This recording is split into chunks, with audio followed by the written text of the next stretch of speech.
2005년 6월 8일 부산 영도구에 살던 63세 여성 서모 씨. 서 씨는 타지에서 일하는 67세 남편 이모 씨와 주말 부부로 지내며 평소 이틀에 한 번꼴로 안부 전화를 했습니다. 그런데 이상하게 그날은 남편 이 씨가 아내에게 수차례 연락해도 몇 시간째 전화를 받지 않았습니다. 이에 이 씨는 영도구 근처에 살던 30년 지기 친구 67세 권모 씨에게 연락해 아내가 잘 있는지 확인해달라고 부탁했습니다.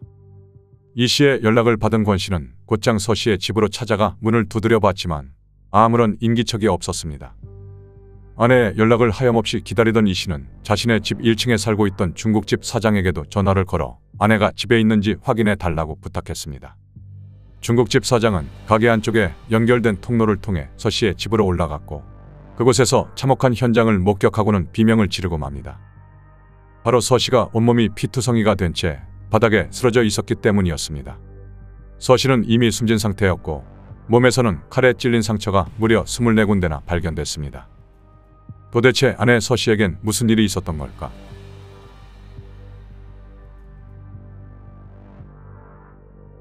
발견 당시 숨진 서 씨의 얼굴은 옷가지들로 덮여 있었고 현장에서 발견된 범인의 흔적은 방바닥에 찍힌 혈흔 족적뿐이었습니다. 당시 발견된 족적의 길이는 240mm였는데 길이만 보면 범인이 여성일 가능성이 높았습니다. 그리고 외부에서 침입한 흔적이 없었다는 점과 옷가지들로 서 씨의 얼굴을 가려놨다는 점을 미뤄봤을 때 면식범의 소행으로 추정됐습니다. 이에 경찰은 이 씨 살해 용의자로 숨진 서 씨와 가장 가까운 사이인 남편 이 씨를 제일 먼저 의심했습니다. 하지만 이 씨는 사건 당일 직장 때문에 다른 지역에 있었던 터라 알리바이가 확실했습니다. 그 다음 두 번째로 용의선상에 오른 사람은 사건 당일 남편 이 씨의 부탁을 받고 서 씨 집에 방문했던 남편 친구 권 씨였습니다. 하지만 권 씨 역시 알리바이가 확실했고 무엇보다 권 씨가 사건 당일 서 씨의 집에 찾아가 문을 두드리는 장면을 목격한 주민도 있었습니다. 경찰은 권 씨가 숨진 서 씨와 채무관계로 얽혀 있었다는 점이 조금 걸리긴 했지만 그 밖에 어떠한 혐의점도 발견하지 못했습니다. 그렇게 권 씨에 대한 조사를 마무리하려던 찰나 권 씨의 수사 기록을 다시 훑어보던 경찰이 몇 가지 이상한 점을 발견하게 됩니다. 3년 전인 2002년부터 권 씨의 아내 58세 손모 씨가 가출한 뒤 현재까지 실종된 상태였던 겁니다. 실종 당시 경찰은 손 씨가 휴대전화와 지갑 등 개인 소지품을 집에 그대로 놔두고 사라진 점을 수상하게 생각하고 남편 권 씨를 실종 사건의 유력한 용의자로 특정해 조사한 적이 있었습니다. 하지만 당시 권 씨 부부의 자녀들이 어머니가 도박에 빠져 평소 가출을 자주 했었다라고 진술하면서 손 씨의 단순 가출로 판단한 경찰은 권 씨를 잠시 용의선상에서 제외한 상태였습니다.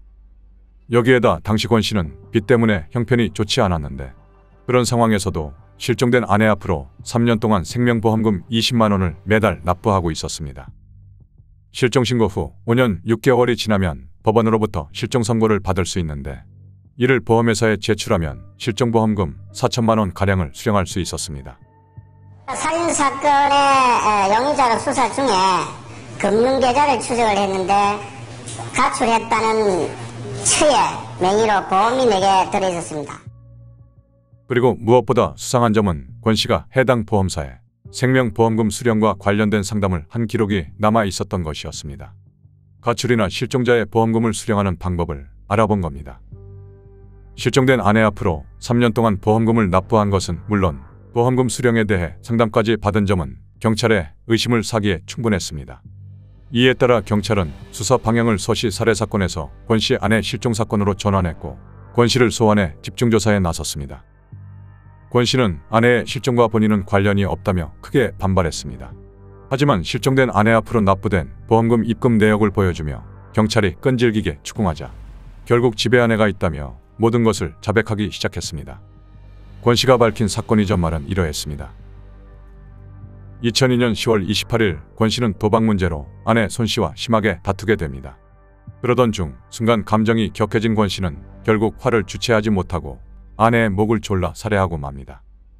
권 씨는 평소 나를 무시하는 아내에게 분노가 쌓여있던 데다 싸울 때마다 조금도 물러서지 않고 덤벼드는 아내의 행동을 더 이상 참을 수 없어서 아내를 살해했다고 진술했습니다. 그 후 권 씨는 숨진 아내를 방수지로 감싼 뒤 자신의 집 안방 바닥을 뜯어내 그 속에 신을 매장했고 범행 일주일이 지난 11월 5일 경찰에 실종 신고를 했습니다. 숨진 아내를 안방 바닥에 파묻은 뒤 그 위에서 일상을 보내던 권 씨는 아내의 시신 위에서 자는 게 꺼림칙했던지 침대를 구입해 지내기도 했습니다. 그러다 아내의 실종과 관련해 유력한 용의자로 특정되자 범행이 발각될 수도 있겠다는 두려움에 2003년 1월 묻어둔 시신을 다시 꺼내 거실 현관 바닥으로 옮기게 됩니다. 그 과정에서 현관 바닥이 좁아 시신이 다 들어가지 않자 토막을 내기까지 했습니다. 토막 낸 시신은 비닐에 싸서 머리는 안방 바닥에, 몸통은 거실 현관 바닥에 다시 묻고 그 위에 콘크리트를 부어 범행을 마무리했습니다.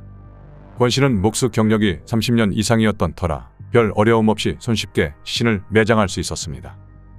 특히 사체 위에 흙을 덮고 그 위에 시멘트로 2중 3중 처리를 하는 등 매우 꼼꼼하게 시신을 매장해 당시 집안에선 시신 썩는 냄새가 전혀 나지 않았습니다. 이 때문에 경찰이 아내 실종과 관련해 권 씨 집을 몇 번이나 수색했음에도 불구하고 아무런 단서를 찾지 못했습니다. 그렇게 권 씨는 아내를 바닥에 매장한 채 같은 공간에서 먹고 자며 약 3년의 세월을 보내다 꼬리를 잡히고 만 것입니다.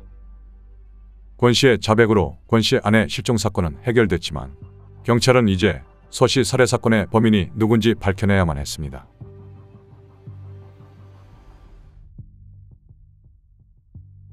당시 숨진 서 씨의 팔에서는 여러 개의 방어흔들이 발견됐습니다. 이 점으로 볼 때 숨지기 전 서 씨는 범인과 심한 몸싸움을 한 것으로 추정됐습니다.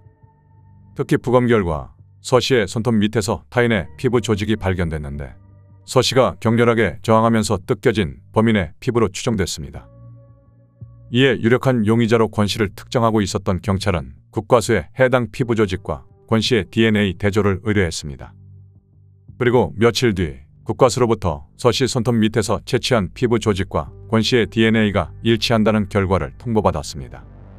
경찰은 권 씨에게 국과수의 DNA 분석 결과지를 보여주며 추궁하기 시작했습니다. 진술을 거부하며 버티던 권 씨도 결정적인 단서가 나오자 결국 친구 아내인 서 씨도 자신이 살해했다고 자백합니다. 권 씨가 밝힌 사건의 발단은 치정이었습니다. 2000년 초부터 권 씨와 서 씨는 서 씨의 남편인 이 씨 몰래 내연 관계를 유지해오고 있었습니다. 그러다 2003년 권 씨는 돈이 부족하다는 서 씨에게 1억 원을 흔쾌히 빌려주게 됩니다. 그러다 2004년 하반기부터 수입이 줄어 생활이 힘들어진 권 씨는 서 씨에게 돈을 조금이라도 갚아달라고 요구했지만 서 씨는 돈을 한 푼도 갚지 않은 채 차일피일 변제일을 미뤘고 이에 화가 난 권 씨는 서 씨를 살해하기로 결심합니다. 2005년 6월 8일 새벽 1시경 서 씨가 퇴근하고 집으로 돌아오는 시간을 알고 있던 권 씨는 시간에 맞춰 서 씨의 집으로 찾아갔고 이윽고 퇴근 후 귀가하는 서 씨를 만난 권 씨는 집 안으로 같이 들어간 뒤 다시 한 번 더 서 씨에게 돈을 갚으라고 요구했지만 서 씨는 이런저런 핑계를 대며 또다시 거절했습니다. 이에 권 씨는 계획했던 대로 준비한 흉기를 꺼내 서 씨의 몸을 수십 차례 난도질하며 살해했습니다. 그리고 수사에 혼선을 주기 위해 미리 준비한 여성용 등산화를 구겨 신고 족적을 남겼습니다. 그 후 권 씨는 범행에 사용된 흉기와 피가 묻은 옷가지들을 인근 야산에 버리고 귀가했습니다. 그렇게 완전 범죄를 꿈꿨던 권 씨. 권 씨는 자신이 무참하게 살해한 서 씨의 발인 날 장의차에 타고 장지까지 다녀오는 등 너무나도 태연하게 행동했습니다.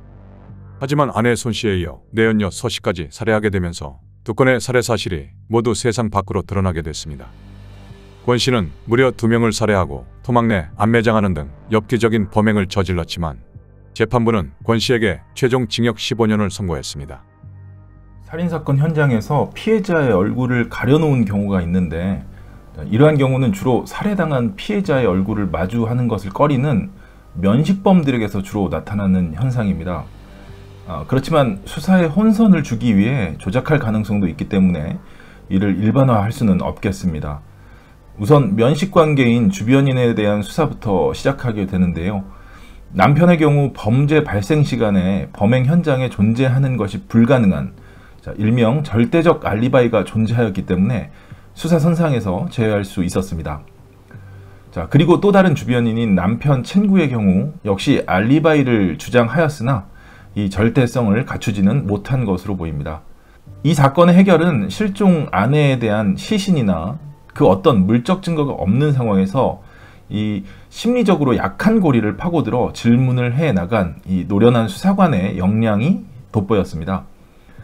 두 개의 사건 모두 홧김에 살인을 저질렀다 얘기하고 있습니다만 여성용 등산화나 범행 도구를 사전에 준비한 것을 볼 때 격정범으로 보기는 어렵고요.